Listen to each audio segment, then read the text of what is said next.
web applications in C++. How many people have written a web application in C++? Okay. One person. Interesting. Cool. So that's what we're going to cover today, and I'm going to talk about a technology called native client, which is started off as a research project in Google, and over the last couple of years, it's really blossomed into an actual product that's going to be built inside of Google Chrome, the web browser. So first, we'll talk a little bit about what native client is as a technology, how this is possible, how can you run C++ in a browser. We'll talk about the SDK, which is something we released earlier in the summer to sort of help application developers use the native client tool chain to build these modules that you can embed inside of a web page. We'll look at the anatomy of what a module looks like, a native client module, in the process of sort of building this MVC framework, this application layer that sits on top of JavaScript and HTML and CSS and HTML5, obviously, and then bridges the gap and goes into C++ to do something really interesting, and then comes back with the result. So we'll take a look at a calculator, it's a calculator application. It's going to be really simple. Not a great use case for this technology, but it does highlight this MVC, model view controller paradigm. And then we'll take a look at some demos, because demos are always cool, just to get your mind thinking about what this stuff can do. So without further ado, native client, you're going to hear me call it NACL, N-A-C-L, which is also the formula, right, for table salt. But I assure you it's much, much more than just table salt. So the vision here, let me just present this to you. What if you could run a web application and take advantage of the user's CPU, the full potential of the CPU, run on any platform, so Linux, Windows, Mac, run it in a web browser. So this is all the properties you love of the web, right? What if you could write that once and run anywhere? And that's a Java quote, but what if you could do that in C++? And that's really what native client's all about. So running on 32-bit, 64-bit ARM architectures and running on all those different platforms, but still keeping the philosophy of the web. So the web is very open. The web is portable. You can access JavaScript files, web apps from anywhere, anytime over the internet without installing these applications. And that's what native client's all about.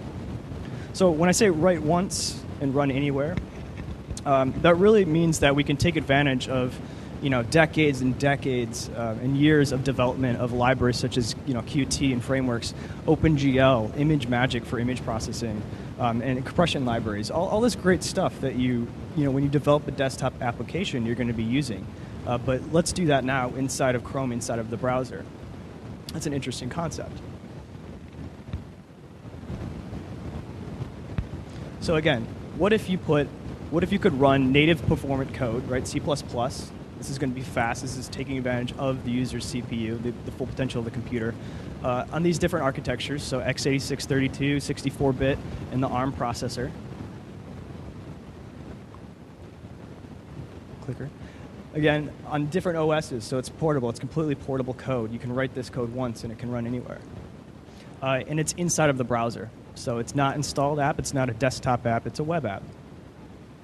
So what do you get? What do you get when you build this cool stuff?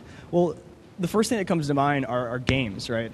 3D games are, how many people play games all the time? I know I do, right? So the example here in the left corner isn't actually a native client game. It's the port of Java to JavaScript of the Quake 2 port, which is an open source project and uses things like WebSockets and JavaScript. And it's fast. It's pretty good, but it's not great. The performance is a little slow. The frame rate isn't that great. The port over here is of Lego Star Wars, and we actually show this at Google I/O. Oh, okay.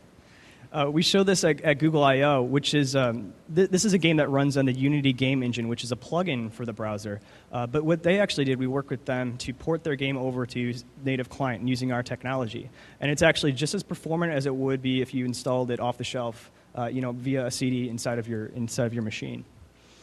And unfortunately, I'm not going to be able to show that to you today because for whatever reason, Chrome, the latest dev builds of Chrome are not supporting 3D graphics right now for me. So no 3D graphics, but you'll see some 2D stuff, which is pretty cool. So the game looks and feels exactly as if it were installed. So here's the technology in a paragraph, and this is pretty complex. So I'll just read this.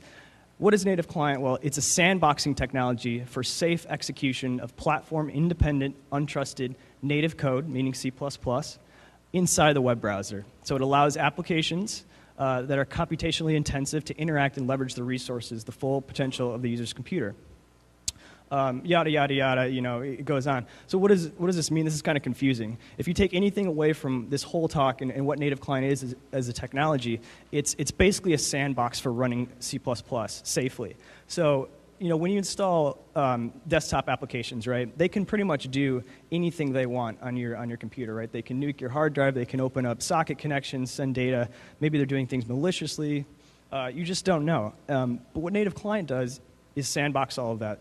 So only certain instructions will actually run inside of native client. Anything a web app can do, native client can do, and no more. So, for instance, an HTML5 application can't open up socket connections. It can't do file I/O. A native client can't do that either. So you're within Chrome, the security sandbox of Chrome, right? And you're also in the security sandbox of native client. So you have this sort of double layer protection. And again, it's in the web browser. You're running C++. So here's sort of a diagram of all that mess. This confuses myself, but the right side here is basically a diagram of how Chrome works as a browser, right? So the middle section there is the main browser process. This is the thing that's going to manage the tabs. When you open a tab, it's going to do things like open up connections. And then so each of these green tabs are the trusted code. So this is something Chrome trusts. When it opens a tab, it's going to trust that. And within that tab, which is a separate process in itself, is your native client plugin. And native client is just a plugin within inside of Google Chrome using the Pepper and NP APIs. So with inside of your plugin, you're going to be running your native client module, which is abbreviated with a NEXE. We'll call it a NEXE module.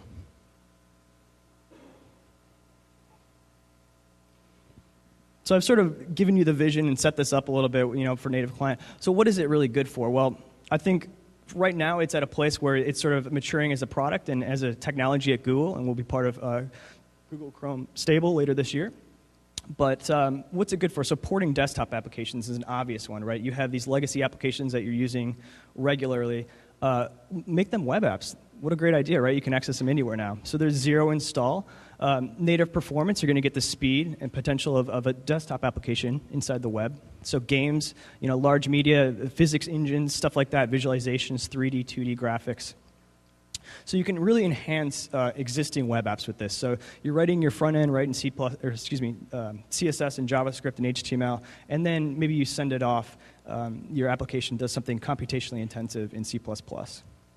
Again, you can take advantage of years and years of development in C++ in libraries, and it's just a different choice, right? People do Java, people do C++. There's a lot of great stuff out there for that. And so the last point here is again, the sandboxing of this architecture. So all the code that's run in native client is sandboxed. And so basically what happens is, how many people have seen a confirmation like this, right? A confirm installation. Nobody's seen this? Nobody's installed a plugin on their browser? So this is I just made up the text here for this, but basically when you install a plugin, right, it has more privileges than it normally would. So like the Flash plugin, for instance, can access your camera, can access parts of the hard drive and do connections and whatnot. So native client basically puts an end to this, which is a dialog for installing a control. So let's talk a little bit about the SDK and how you can actually build a native client module.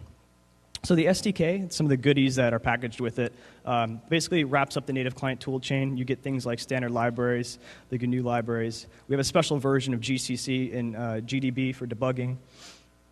There's the Pepper APIs. So the MP APIs and Pepper APIs are basically APIs, if you're not familiar, with the way the APIs that the browser implements. So for instance, if you have the Flash plugin or another plugin, these are the APIs that are going to talk to that plugin. So you can do things like audio and video. You can capture mouse events. You can do things like 3D graphics with OpenGL. Another part of the SDK is this interop layer. So I'm going to show you some code in a bit, but we call it sea salt. So there's Pepper, there's sea salt, there's NaCl. It's all kind of huge puns, but we like the naming.